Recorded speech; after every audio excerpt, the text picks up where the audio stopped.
The next instalment in the FMAA podcast is Gail Pemberton, who has recently been made an Officer of the Order of Australia. She's an outstanding leader in the technology, finance and banking industry, but more notably an incredible role model for any woman or man who is willing to work hard to succeed. Thank you so much for taking the time out of your day, Gail, to talk to us. Thank you, Mercedes. I guess we'll start with asking where your passion for technology comes from and whether there were any other career paths you were considering. Well, it's an interesting story. So it goes back quite a long way. In my early career, I was a strong believer in equal pay and equal opportunity, and I think that probably comes from the fact that my mother was a headmistress and my grandmother ran a newspaper, her own newspaper. And one of the things I often talk about is the importance of role models. And so therefore I saw a whole list of professions when I was doing my career research at high school, and there was a pay differential between male and females, and I thought, this isn't right. And so I actually looked at two career paths that had equal pay, and both seemed new and exciting. And one of them you'd be surprised at was radiography. And I did a work experience thing, and I went to a radiography clinic, and I thought, this is very depressing. I mean, I'm sure it's very good work, but I don't think this is something that's going to energize me. Technology, I couldn't really find any work experience with technology, but I read a lot about it. And that's where I decided I wanted to have a career. So I started exploring what tertiary education options were available at the time. Now, as I said, this was quite some time ago, and you won't find this hard to believe, but there was not a computer science program at any university at the time. So there was science, accounting and commerce, and they all had computing subjects, but there wasn't a full computer science at that stage. So I enrolled in accounting, and in the meantime I took a holiday job as a filing clerk at Sun Alliance Insurance. And when my HSC results came out, they asked me what I wanted to do, because they they realised I was much brighter than the average filing clerk. And I told them I wanted to go into computer programming, and they asked me would I be interested in doing an internship with them, and bang, there you go. I sort of got a job as a computer programmer before I'd even started a day in tertiary studies. So that's, but why did I choose technology? It wasn't just because of equal pay. It was because I saw it as being something new and exciting and futuristic, something that might shape the future of work. I can't say I had well-formed ideas, because it was high school, but I think I was right in that it was a good choice to choose something new and evolving and growing, and that's certainly a piece of advice that I give a lot of young people today. Okay, thank you. And how do you think your diversity has played a role in shaping your leadership experience? Well, hopefully it's given me empathy for diversity in all backgrounds. I think there's two elements of diversity, I think, in terms of my leadership experience. One, because I was a chief technology officer for Macquarie Bank, and I had 1,000 staff. As I grew that team, the team came from all sorts of parts of the world, particularly Asia, and all sorts of Asian countries. And I think I grew as a result of having the experience of working with people from all different ethnicities, and I saw how valuable and much more interesting a workplace it was to have people from different ethnic backgrounds. In terms of because of my empathy for females, I had a very high proportion of my workforce when I was at the CTO at Macquarie were females, which was quite unusual at the time. So I had about 40% of the technology area that I led were females.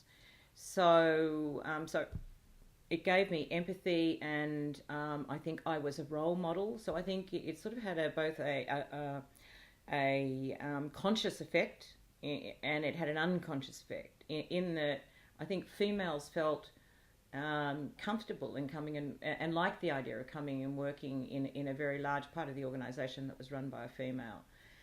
And in terms of other aspects of my leadership experience, I suppose I'm attuned to discrimination in the workplace and sexist behaviour, and I've learnt different techniques for dealing with it. Yeah.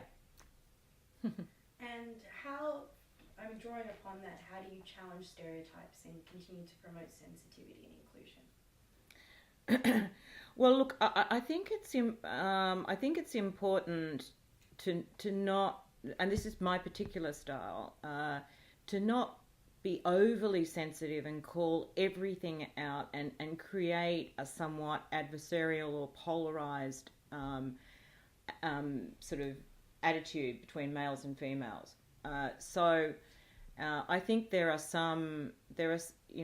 men behave differently to women in social situations and in the workplace, and women similarly. And I don't think we actually are seeking a world where people are exactly the same. But what we do want to do is promote sensitivity. So I think when there are challenges in the workplace, then one approaches them with sensitivity. So it's not one strike, you're out. So it's about I think having conversations that are sensitive and say, look, I'll give you an example. One of the boards that I'm on, a new director came on the board, and the CEO is female, and she's particularly sensitive about swearing. And this guy who came on the board is actually a new age man, and very much treats women as peers, but he hadn't picked up on that sort of that this was a particular behaviour that this female CEO thought was blokey. So I just took him aside and said, look, I think you just need to understand different companies, different cultures, different CEOs, and this behaviour is getting in the way of you forming a relationship, a good working relationship. So, sort of think about how you approach that sort of, when you're annoyed and you want to sort of use an expletive, perhaps think about in this situation it's not appropriate. And he did. He now has a terrific rapport. So I think approaching these things sensitively, it's not first strike when you're out, because people just can, they just don't necessarily pick up on vibes. And I think that's okay. It's when the behaviour is consistent, and conscious and consistent and persistent that you need to take firmer action. Great. And why do you think inclusion has been such a challenge, particularly in the technology industry? Look, I'll give you a real example. I don't know if you saw the article about when I was given the award of the AO. And one of the things I talked about in that article was we've got to do something to encourage more women into technology. And I think, in newspapers you can now, online, you can actually make comments. There was a whole series of comments from males saying, why should I make women want to do something they don't want to do? And maybe women aren't good at it. And there was a whole series of comments like that. So clearly there are stereotypes and defensiveness. I don't believe, I started as a programmer, I cut code, and I moved into a management and a board director role. I think I was a pretty good programmer. So I don't think that there's anything genetically that says women can't be good at doing technical stuff. And of course, sensible people know that.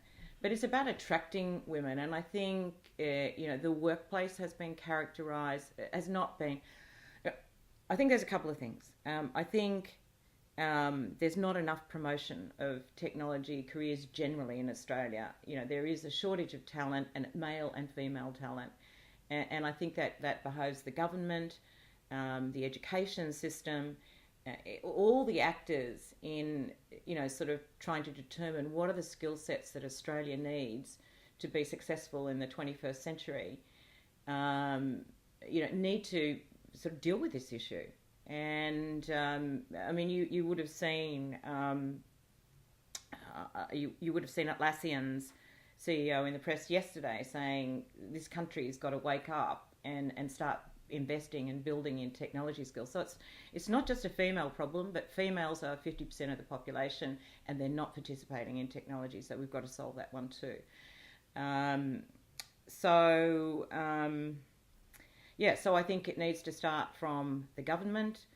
I think the education system it plays a large role here. I had a friend of mine said that their daughter was passionate about doing technology, and her teachers talked her out of it because she should do history because it would maximise her ATAR.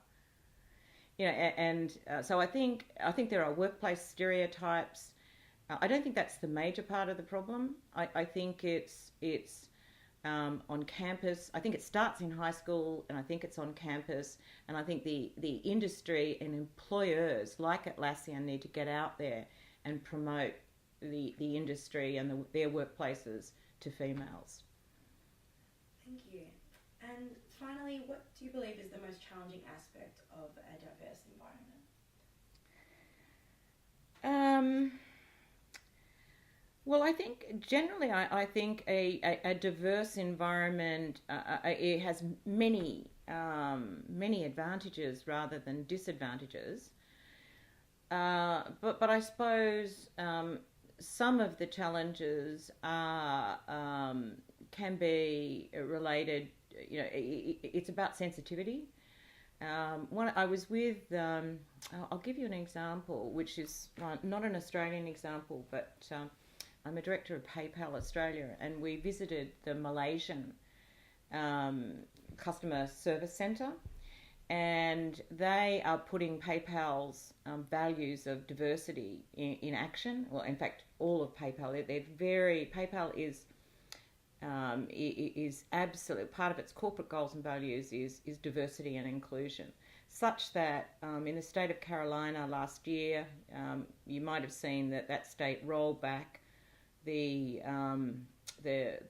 rights of the LGBT community, and PayPal's managing director said, well, we're not going to go ahead with the operations centre we're going to build in Carolina because this state is not consistent with our values of diversity and inclusion. So I think that's a real life example. And following on that one, we were in Malaysia as directors of PayPal Australia, and because the part of the call centre operations are outsourced to Malaysia, and meeting the team there. And they talked to us about how they live the values of diversity and inclusion, and it's quite challenging for them because it's a Muslim environment, and so that's a particular challenge, because to some extent we're inflicting, if you like, Western values on sort of cultures that where there is a disconnect, and because in a global outsourced world, and when I talk about outsourced, I mean within a corporate environment, if that makes sense. So, for example, as a regulated Australian entity, PayPal Australia outsources operations to different parts of the globe. And they are owned by PayPal.